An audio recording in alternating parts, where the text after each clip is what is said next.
I'm Dwayne Brown. Tonight on KPBS Evening Edition.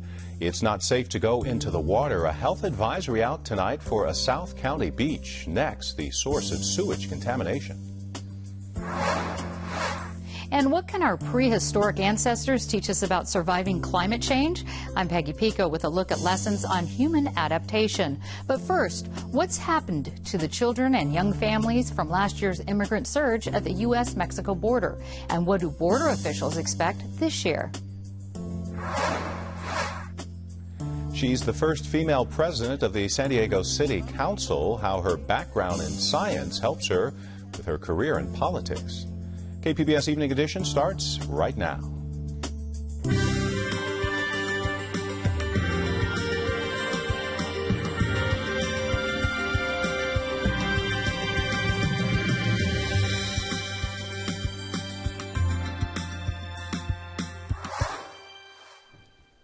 Hi, good evening. Thanks for joining us. Bracing for fire season. There are signs San Diego County is ready for the next big brush fire. A new report today from a grand jury shows firefighters have made strides in covering unincorporated areas of the county. But today's report also shows more needs to be done. There are 13 agencies providing fire protection to the backcountry, but none of them have agreements with the County Fire Authority. Coming up on Wednesday, on Midday Edition, we mark the one-year anniversary of a series of wildfires tearing through the county. Are we better prepared? What lessons were learned? That's at noon on KPBS Radio. Don't go in the water. The County Environmental Health Agency advises beachgoers to avoid swimming in the ocean for 72 hours after it rains. That's especially the case in Imperial Beach, where sewage from the Tijuana River has contaminated the shoreline. From the Slough National Wildlife Refuge north to Imperial Beach, where signs warn swimmers to stay out. It's a serious health risk, says Travis Pritchard with the nonprofit San Diego Coastkeeper. In untreated sewage water, there's a whole host of human pathogens in there. You know, anything from kind of a light skin rash, eye infections, ear infections, to kind of more serious gastrointestinal issues, you know, even up to staph infections that could cause organ damage. He says the South Bay Treatment Facility can handle everyday sewage flows from Tijuana, but when it rains, it literally floods over capacity, eventually reaching the U.S. shoreline and Imperial Beach.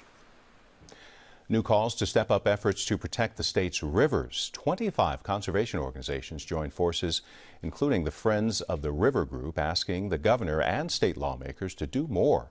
As the drought continues, they say there's a greater need for groundwater storage instead of building more dams in California. Reduce, reuse, recycle. Let's do that. Let's do more of that. And there's just tremendous potential. And if we want to store water and bank it for the future, the biggest reservoir we have in California is underneath our feet. It's our groundwater system. He says he'd like to see more sustainable water policies and more efforts to recycle water instead of relying on rivers. He added more than half of the rivers in the state are being diverted for human use. Staff turmoil in the office of County Supervisor Dave Roberts has fellow supervisors saying the county should not pay any severance packages to Roberts' former employees. The statement adds Roberts violated the state's open meeting law by telling others of actions taken in closed sessions. Roberts is the only Democrat serving on the Board of Supervisors. His office has been beset by the resignations, and some former staffers have described the work environment as toxic. The statement also says if any money is to be paid to any of his former staff members, it should be paid from his personal funds, end quote. Under the microscope, the public will now weigh in on a proposed budget by San Diego Mayor Kevin Faulconer. City Council spent a week reviewing and questioning the $3.2 billion spending plan. The proposal calls for expanding neighborhood services, from longer hours at rec centers to more code enforcement officers. The plan also earmarks $40 million to repair streets and sidewalks. The independent budget analyst says increased services and upgrades mean hiring more people. The next fiscal year begins July 1st. Following up on the One Paseo development project, opponents in Carmel Valley turned in more than 60,000 signatures last March requesting a public vote on the project. A report submitted today to council members shows the group collected enough signatures to qualify their referendum for the ballot. Council members approved the project in March. It would cover more than 1 million square feet of floor space, including more than 600 housing units, just south of Del Mar Heights Road in Carmel Valley. Neighbors opposed to the development say it's too big and they're worried about traffic backups. San Diego Councilwoman Sherri Lightner leads the City Council as the first female president on the board, but KPBS Metro reporter Taryn Minto says it's Lightner's background in engineering that sets her apart on the council. 2, 1, we have ignition. When the Atlas Centaur launch system took off in the 1960s, a young Sherri Ann Schuler was in front of the TV for nearly every broadcast. Whenever the TV did work, my mother would get us up extra early to watch every single rocket launch because your daddy worked on that. Her father was a rocket scientist at General Dynamics in San Diego, and he helped design the system that launched shuttles off the ground in Cape Canaveral, Florida. So it was pretty cool. And we got to have Tang. Tang for the wake-up flavor everybody likes. And that may sound kind of strange, but my mother ran a really tight food budget, and that was pretty much a luxury in those days. These days, Sherri Ann Schuler is San Diego City Council President Sherri Lightner. Please vote. Clerk, please call the roll. She's the first female to hold the position, but that high point was a little overshadowed by controversy. The Democrat sided with the council's 4 Republican members to oust Councilman Todd Gloria. At the vote, dozens pleaded with the council to keep him as president. I really implore you to please maintain this course of action and maintain Todd Gloria in the presidency. Thank you. But besides being the first woman president, she's also the first engineer to have the gig. And it's that role that she says helps shape her decisions behind the dais. I tend to have a more black and white perspective, an analytical view on things, and I really am interested in getting things done. After years of watching her father's work take off, Lightner followed her dad's footsteps and pursued a career in mechanical engineering that stretched more than 2 decades.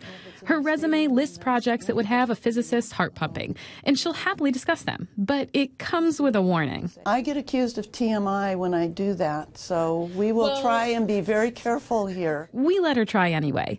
Lightner says she worked on the nuclear fusion reactor during her 18 years at General Atomics. My specialty was nonlinear analysis and testing, and so with General Atomics, I did work on some materials and evaluating testing techniques for finding defects. And she did warn you, but there's a pretty good chance you are familiar with the technology that was discovered using the nuclear fusion reactor, which is in your smartphone, plasma TV screens, and an MRI machine.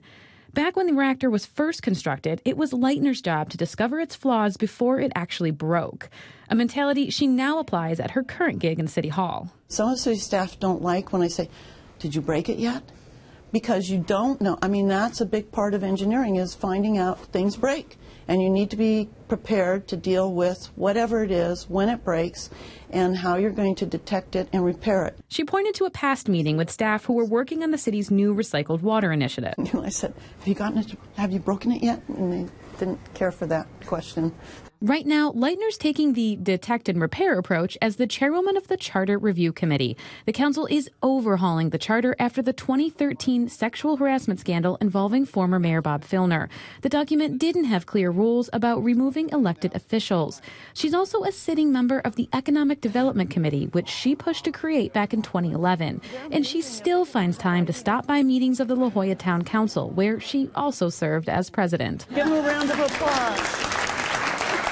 But all of this, plus her new role leading the city council, doesn't stop her from rattling off an exhaustive list of initiatives and programs she hopes to expand on this term.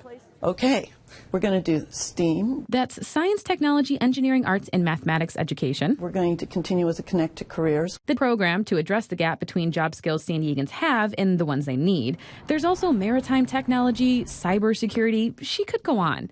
And she does, even when she's cut off because it's time for her next meeting. You have another meeting. Okay, well, I apologize. There are some other things to work. I mean, the incentives, getting the jobs growing. Taryn Minto, KPBS News. The universities in town. KPBS video journalist Katie Shulov helped with that story. Military installations in San Diego County and across the country are on heightened alert, although the Pentagon says no specific threats have been made. There were longer than normal waits to get into Camp Pendleton as visitors faced more scrutiny and personnel checks. On Friday, U.S. Northern Command raised the protection level for all bases from Alpha to Bravo. That means there's a more predictable threat of terrorist activity. Shipping out, thousands of sailors and Marines left San Diego this morning aboard the USS Essex. They will join a Pacific Fleet training exercise near Hawaii and then head off for regular operations. The deployment is expected to last about 7 months. Loved ones said goodbye to sailors and Marines at the naval base. God, I'm going to cry right now. I've been crying all morning. I mean, he has to do what he has to do, but at the end of the day, this is what he signed up for, and I have to be supportive. The Essex was named after a county in Massachusetts. This marks its first deployment since it transferred to San Diego from its former base in Japan. A designer drug known as Flakka has been called one of the most potent stimulants in recent years, but new research out of San Diego suggests it's no worse than a previous chemical cousin. KPBS science reporter David Wagner explains.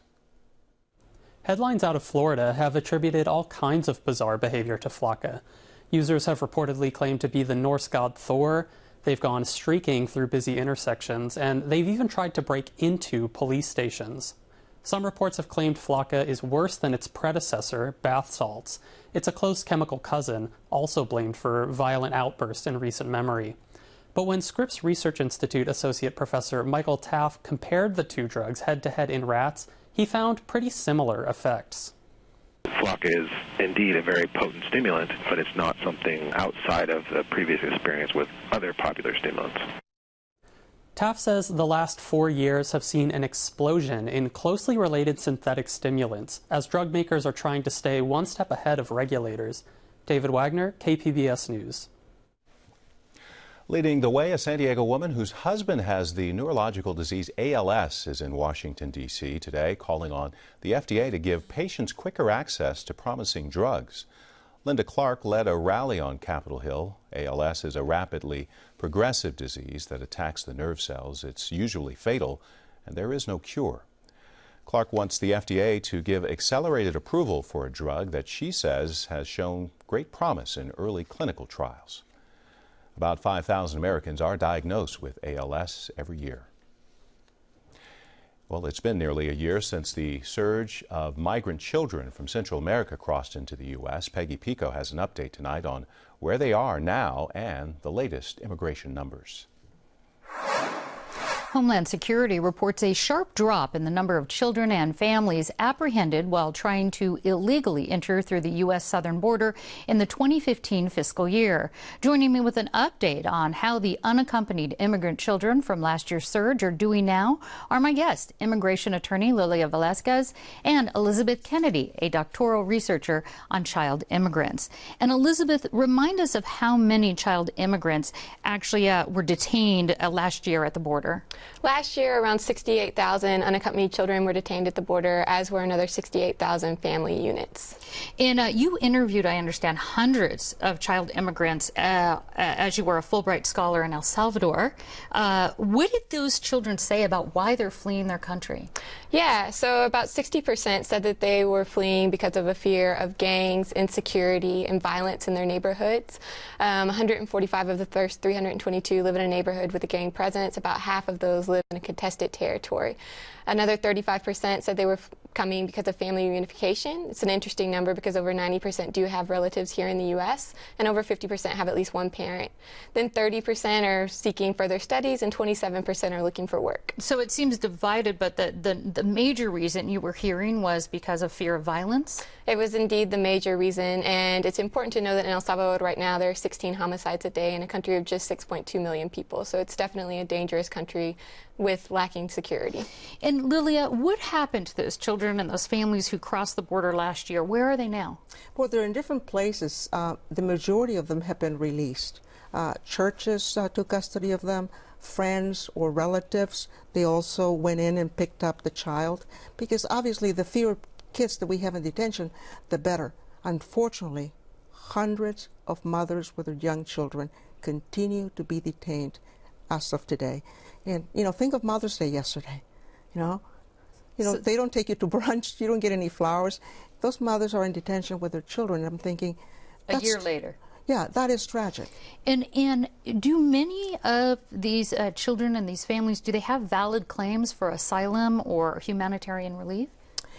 In terms of asylum, which is a very, very complex law that we have, I interview the clients, and they may not have a very strong asylum claim because of the criteria that needs to be met, the definition of refugee. But we need to file those cases because the fear they experience is genuine. People have been killed in their families. Neighbors have been killed. So even though textually it doesn't seem like it's a winnable case, we need to fight those cases as if we were to win those cases. There's also another remedy that not a lot of people know about, is the special immigrant juvenile visa, where you have unaccompanied minors, their parents cannot take care of them, or the parents are not here. We can actually request the court to provide them with legal status in the U.S., and they will get a green card. Well, speaking of courts, last year President Obama called for more judges and asylum officers to help speed up the legal proceedings. Has that happened? I don't know to what extent. I mean, they were supposed to hire dozens of new judges, I think more than 25. And to this date, I don't know exactly how many of them have been hired. What I do know is that the court dockets at the moment are completely backlogged. And there's a directive that the Department of Justice tell the judges, clear your ordinary docket to give room to the Central American refugees. And so many of my cases of non-refugees have been postponed over and over. And in some other jurisdictions, the case has been postponed as far back as 5 years from today. 2019. 2019 to hear the cases. So yeah, it definitely has had an impact. Let's talk about this. The Migration Policy Institute says the U.S. can expect 39,000 unaccompanied minors to cross the U.S.-Mexico border this summer. So Elizabeth, why are these numbers expected to be less this year of unaccompanied minors compared to last year? This is a really important question, and the reason for that is that Mexico has stepped up its detention and deportation of Central Americans. In 2014, Mexico tripled the number of children that it deported back to Northern Triangle countries, and in the first 2 months of 2015, it more than doubled the number of adults and children that it was deporting back. This is a repeat of history. This is something that the United States funded and trained in the 1980s and 1990s, and it's something we're doing again. The other thing that we've seen in countries of origin is special forces units that are getting on buses and preventing children to board and leave the country. So that is a violation of a basic human right, which is to migrate. But we're seeing the impact at the border. All right. Well, Elizabeth Kennedy and Lilia Velasquez, thank you so much. Thank you.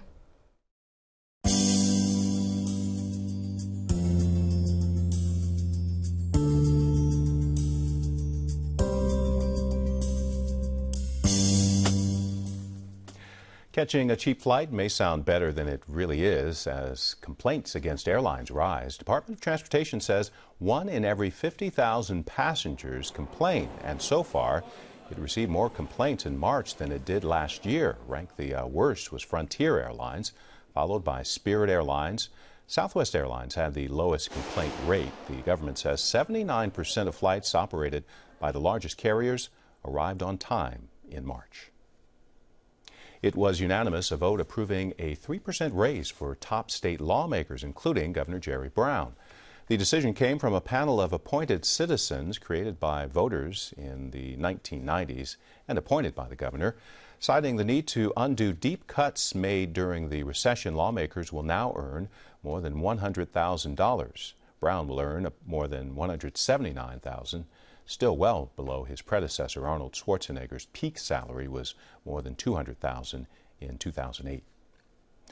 What can we learn from our ancestors about surviving global climate change? That's the topic of a public symposium this week at the Salk Institute. Peggy Pico has a preview. melting glaciers, rising sea levels, and rapid warming of our planet from climate change, and what that means for human civilization remains an unanswered question, and the topic of discussion in the upcoming Carta Symposium, Human Climate Interactions and Evolution, Past and Future. Joining me with the highlights is Charles Kennel, Distinguished Professor of Atmospheric Science at Scripps Institution of Oceanography. And Professor Kennel, this symposium will present various perspectives on critical questions from a wide range of scientists. What are some of the key areas of discussion?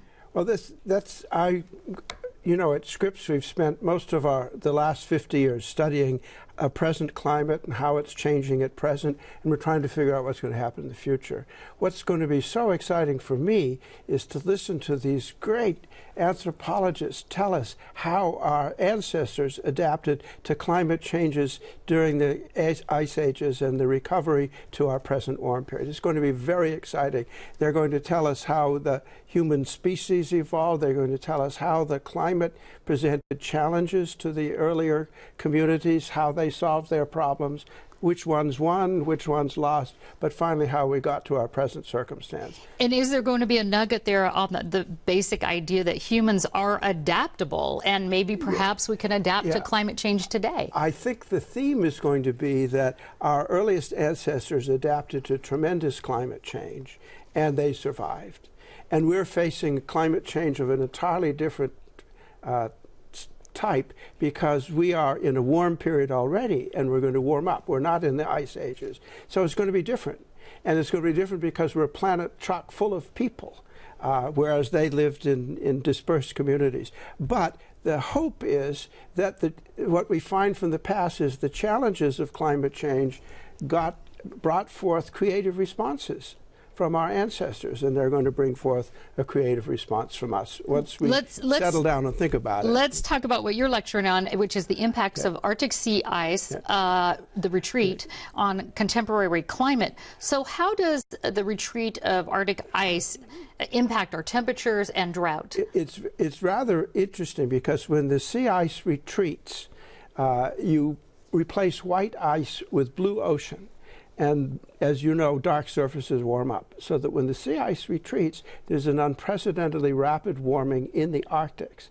And this warming changes the circulation of the atmosphere, the heat in the atmosphere, and it affects us all. Including the drought, I understand. Yes. Now, you've said we have between 30 and 40 years to figure out how to live on this path of climate change. What do you think this adaptability in the next 30 to 40 years could look like? It's going to call forth all kinds of creative responses. Mostly you hear about how we need to restructure our energy system to burn less fossil fuel. But actually, climate change, anything that you do that makes your life more efficient is going to help us with climate change because you use up energy. And so I think you're going to find all sorts of creative responses. You're going to find people thinking in new ways about the impacts of sea level rise, how they're going to rebuild when the ocean comes, or how they're going to prepare for it. And people are already beginning to think, and 25 or 30 years from now, you'll see the product of that thinking. Recently, climate scientists announced that we've surpassed 400 parts per million of CO2 in the Earth's atmosphere. Are we at a point of no return as far as the impact and being able to reverse or stop this? Nobody knows. Everybody talks about it. They worry about a tipping point in the climate. Are we going to come close? And I think at the present time, it's a possibility. We have to be very careful. But right now, I don't think there's any evidence that we're approaching one.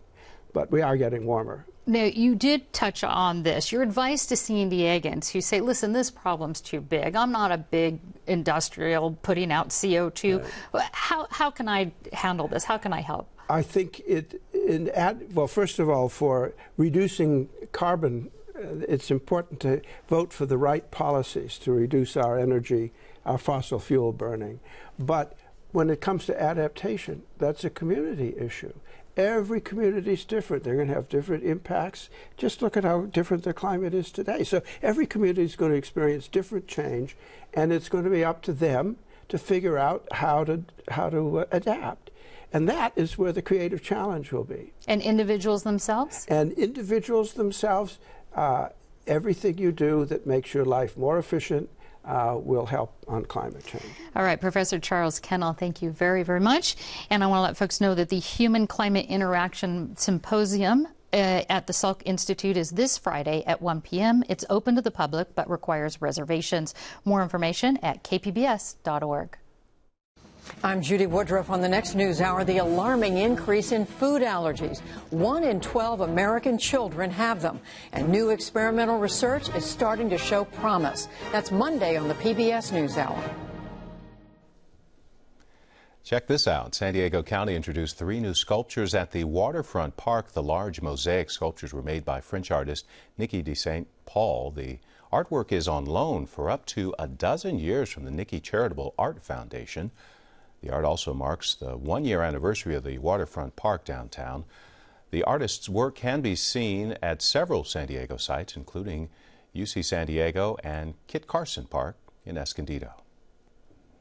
May be dry now, but we may also see another chance for some rain in the county by the end of the week. 60s by the beaches with possible showers on Thursday. Cloudy skies with a mix of sun later in the afternoon for the Inland Valley, 60s and 70s there. Sunny for the mountains, a bit cooler there, 60s and 50s, but warmer in the desert. There is a chance, though, for some rain and lightning on Thursday, temperatures in the 90s and 80s.